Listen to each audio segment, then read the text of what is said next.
George Washington was an American military officer, statesman, and founding father who served as the first president of the United States from 1789 to 1797. Let's recall his amazing quotes. Associate with men of good quality if you esteem your own reputation, for it is better to be alone and in bad company. Let us with caution indulge the supposition that morality can be maintained without religion. Reason and experience both forbid us to expect that national morality can prevail in exclusion of religious principle. My observation is that whenever one person is found adequate to the discharge of a duty, it is worse executed by two persons, and scarcely done at all if three or more are employed therein. True friendship is a plant of slow growth, and must undergo and withstand the shocks of adversity before it is entitled to the appellation.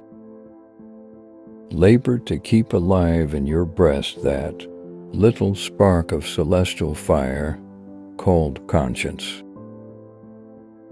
The basis of our political system is the right of the people to make and to alter their constitutions of government. The time is near at hand, which must determine whether Americans are to be free men or slaves. I hope I shall possess firmness and virtue enough to maintain what I consider the most enviable of all titles, the character of an honest man. A slender acquaintance with the world must convince every man that actions, not words, are the true criterion of the attachment of friends. Arbitrary power is most easily established on the ruins of liberty abused to licentiousness. Let your heart feel for the afflictions and distress of everyone, and let your hand give in proportion to your purse.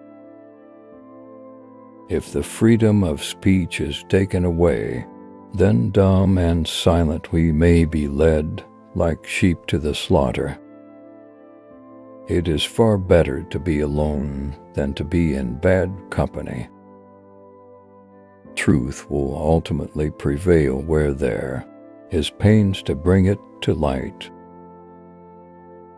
To be prepared for war is one of the most effective means of preserving peace. Be courteous to all, but intimate with few, and let those few be well tried before you give them your confidence. Discipline is the soul of an army. It makes small numbers formidable, procures success to the weak, and esteem to all. The foolish and wicked practice of profane cursing and swearing is a vice, so mean and low that every person of sense and character detests and despises it. The Constitution is the guide which I never will abandon. We should not look back unless it is to derive useful lessons from past errors and for the purpose of profiting by dearly bought experience.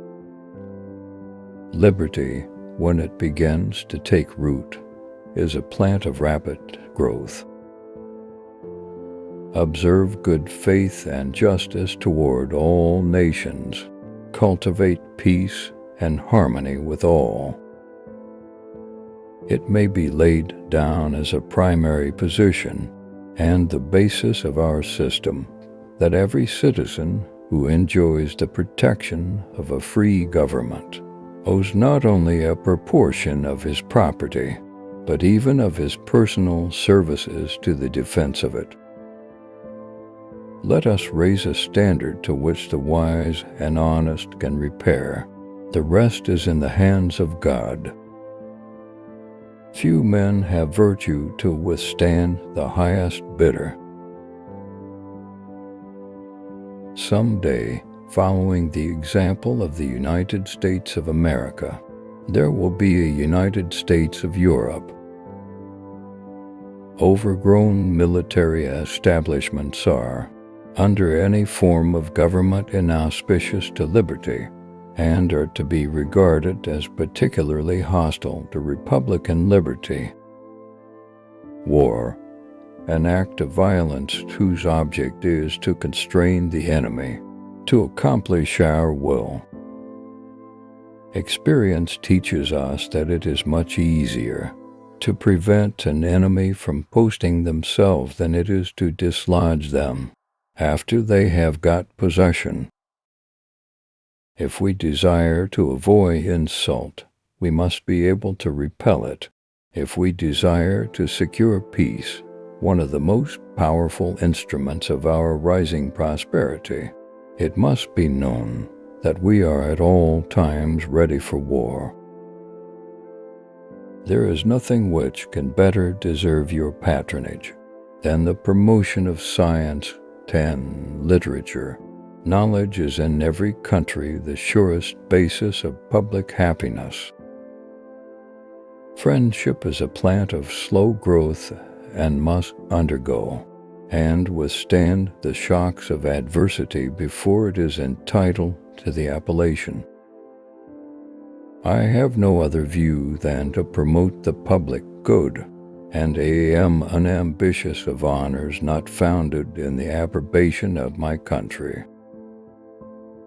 Nothing can be more hurtful to the service than the neglect of discipline, for that discipline, more than numbers, gives one army the superiority over another.